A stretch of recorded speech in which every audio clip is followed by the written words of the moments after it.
Hi, happy Wednesday, and welcome to Wednesday Talks. Today we have the privilege of being with Denise. I'm going to allow her to introduce herself in just a second. But we met through going to school at the Digital Wellness Institute. And at Less Media, More Me, we really believe in reaching out and connecting with other experts in the industry. And so we're thrilled that Denise is here. So spend a couple minutes just introducing yourself and your company to us. Thank you so much for having me, AnneMarie.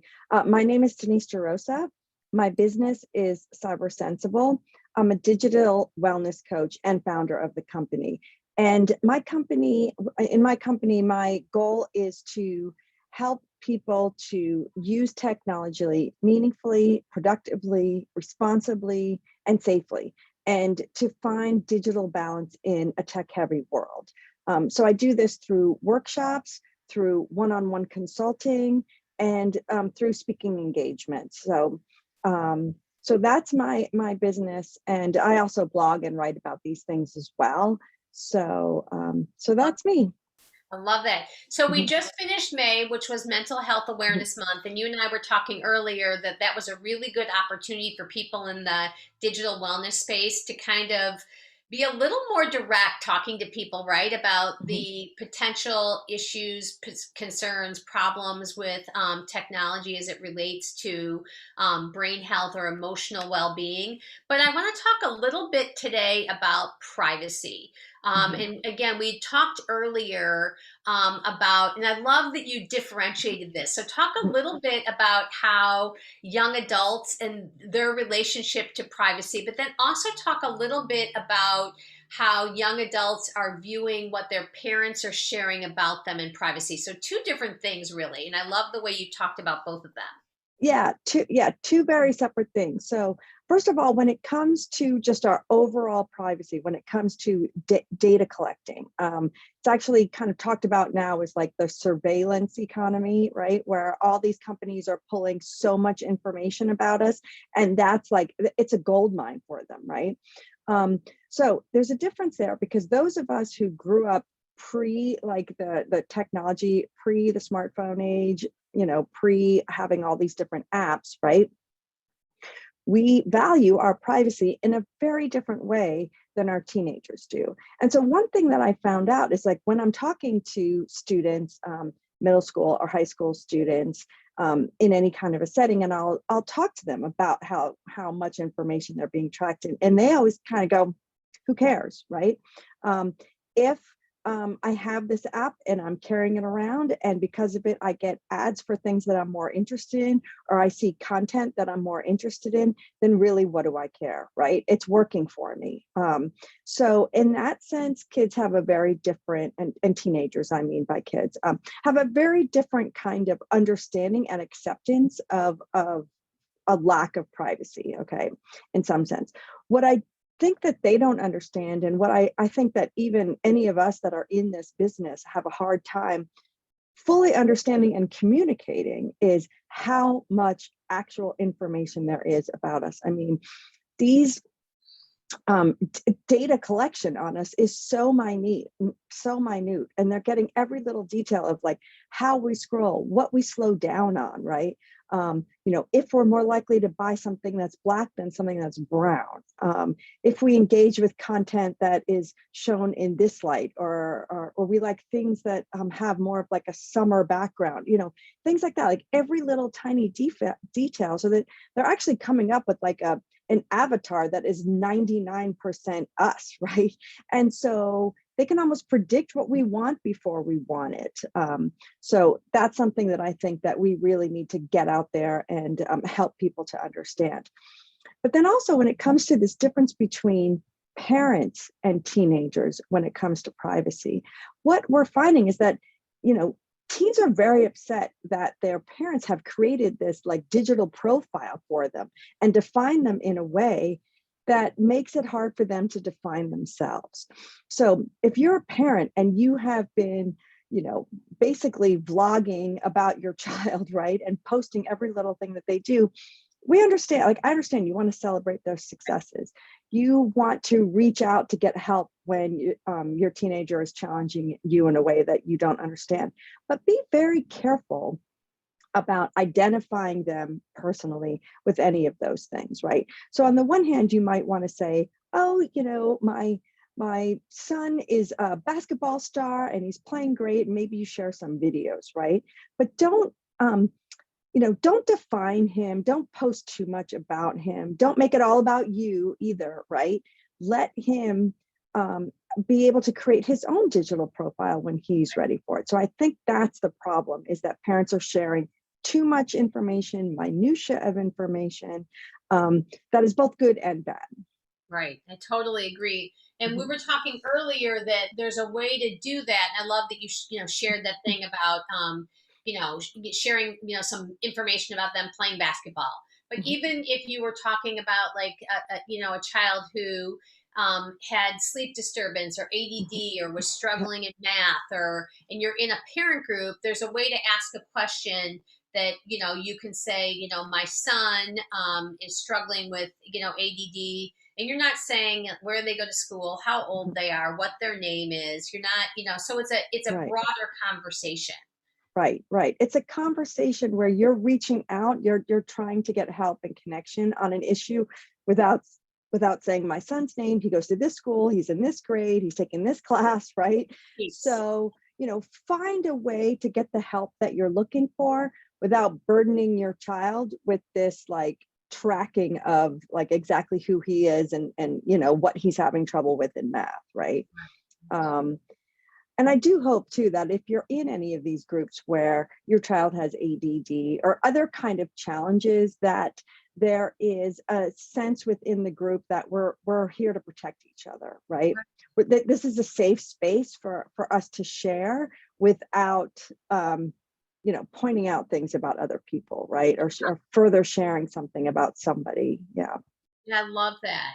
Mhm. So, as it relates to, again, we kind of covered some of the mental health or Mhm. brain health issues earlier in the month of May, talking specifically about privacy today, but kind of merging both of those thoughts. So, Mhm. again, brain health, privacy. What are some of the best practices that you recommend for somebody that would come to you for guidance? Well, I think first of all, you have to take a look at yourself and how you're interacting with technology. So if somebody comes to me as a parent or as a teenager, right, and says, I'm feeling really down about myself, or I don't really like X, Y, and Z, or I'm comparing myself to others, that kind of thing, which by the way happens with parents as well as it does with teenagers. So I think one thing is, first of all, if you're on a social media app and it's no longer fun, get off that app, right? You're not required to stay on it, or Sure. pull back the time that you're spending on it. So if you find you're having positive interactions on Instagram, but not so positive interactions on Facebook, get off Facebook, right? Concentrate your time on the app that is more welcoming to you, that you find a more positive community.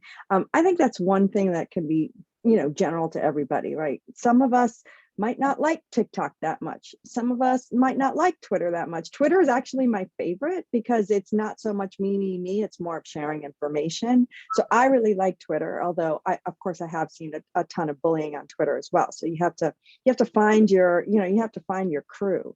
Right. So that's what I would say is, if something isn't fun or isn't welcoming to you anymore, you're not required. You haven't signed anything that says you have to stay on for the rest of your life. Take a break. I love that. And Mhm. just some best practices. So you had some really good tips that you shared earlier. So what are two or three best practices that you think would be useful? Yeah, so I think for parents, we were talking a little bit more about parents, so this is a little bit focused more on parents. I think the number one thing, you cannot worry about the whole internet, Love right? to You hear that. cannot take on the whole internet. So good. So what you need to do is zero in on the devices your kids use, Love the that. apps they use, the games they play, right? So if your child is on TikTok and is not on Instagram, and you're hearing all these terrible things that are happening on Instagram, don't worry about it, right? Be aware of it, but don't let that worry you. If you hear all these horrible things happening on a certain game that your kid doesn't play, don't worry about it, right? That. Understand and know the games that they are using, the apps that they are playing.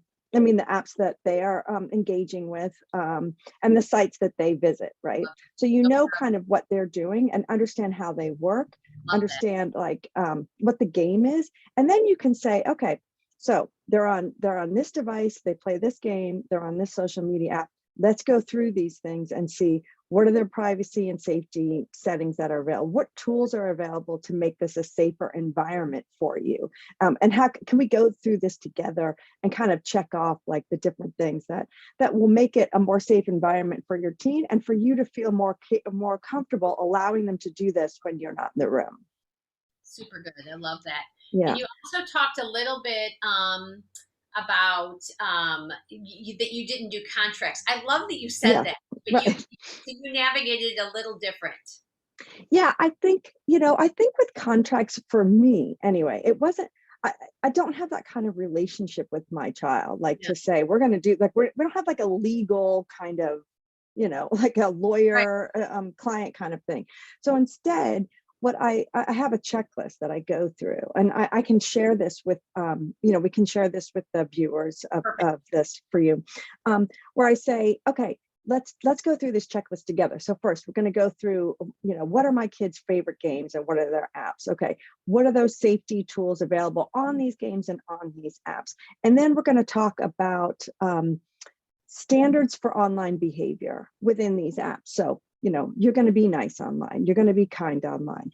We're going to talk about how it's really important for it when you're sad, when you're angry, when you're feeling down about yourself, right? When you're upset about something, not a great time for you to post. So we really want you to take a breath and either not post during this time or be very careful about what you're posting in this I time, love it. right? So talk about that. Talk about not sharing too much personal information online about themselves, right? We talked about parents doing it and defining them, but you also don't want to pigeonhole yourself either. You want to make sure that you're leaving a good digital profile for yourself.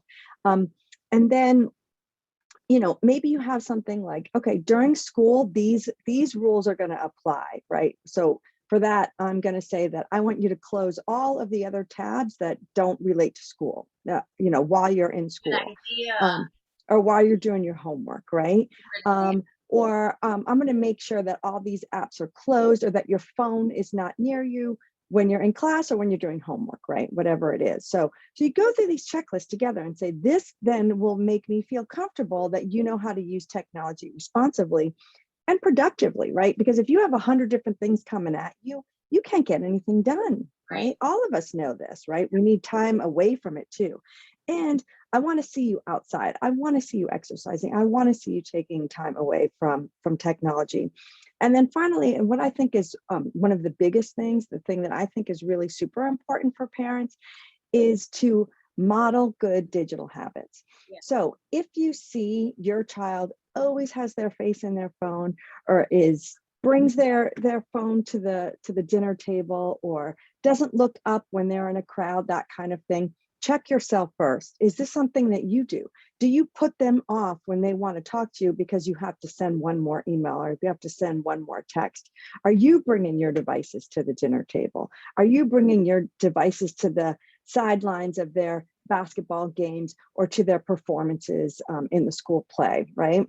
Right. I mean, obviously you might have it with you, but is it in your face? So Right. check yourself.